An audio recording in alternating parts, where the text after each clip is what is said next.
북한과 러시아가 무기 거래 등 군사 협력을 주제로 북러 정상회담을 예고한 가운데 김정은 국무위원장의 동선이 포착됐습니다.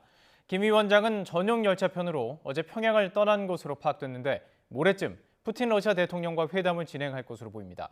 취재기자 연결해 보겠습니다. 조은지 기자. 네, 용산 대통령실입니다. 김 위원장이 이르면 어제 러시아를 방문할 것이다 이런 관측이 많았는데 움직임이 포착이 됐다고요?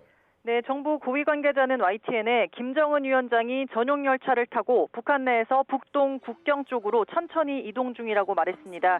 푸틴 대통령과 북러 회담을 위해 평양을 떠나서 러시아 블라디보스톡으로 향한 것으로 추정되고요. 어제 출발한 것으로 전해졌습니다. 평양에서 블라디보스톡까지 거리는 1200km에 달하는데 4년 전 북러 정상회담 당시 김 위원장은 북한 내 열악한 철도 상황 때문에 이동에만 20시간 넘게 걸리기도 했습니다. 앞서 미국 뉴욕타임스는 김 위원장이 동방경제포럼이 열리는 10일에서 13일 사이 블라디보스톡에서 무기거래 논의 등 군사협력을 주제로 푸틴 대통령과 북러 회담할 가능성을 보도했고요. 미국 백악관과 우리 정부도 이를 확인했습니다.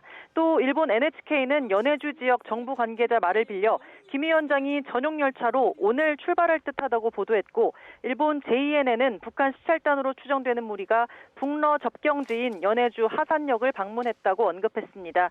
우리 정부 당국에서 파악한 김 위원장의 실시간 움직임을 확인해서 보도한 건 YTN이 처음입니다. 김정은 위원장 어제 출발했다고 하는데 어제도 평양에서 일정을 소화했죠? 네, 김정은 위원장은 구구절 기념 열병식 이후 러시아를 방문할 것으로 점쳐졌는데요. 이르면 어제 러시아에 도착할 거라는 관측도 그래서 있었습니다. 하지만 적어도 어제 일부 시점까지는 평양에 머물렀던 것으로 보입니다. 조선중앙TV 등 북한 매체들은 김 위원장이 민방위 무력 열병식 참가자들과 기념사진을 촬영했다고 보도했습니다. 관련 내용 잠시 보겠습니다.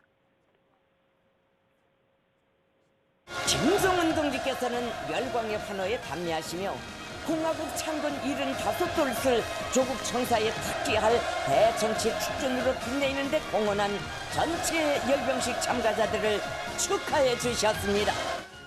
네, 앞서 북러 회담이 외신 보도로 먼저 알려졌고 G20 정상회의 등 다자 외교 무대에서 잇단 경고 발언이 나왔고 또 동선 노출과 신변 위협 우려 등이 겹치며 북한 측은 김정은 위원장의 동선과 이동 날짜를 일부 변경한 것으로 전해졌습니다. 우리 정부는 모레쯤 김 위원장과 푸틴 대통령이 북러 회담을 진행할 것으로 예상하고 있습니다. 두 사람이 만날 경우 2019년 4월 북러 정상회담 이후 4년 5개월 만에 같은 도시 블라디보스톡에서 재회하게 됩니다.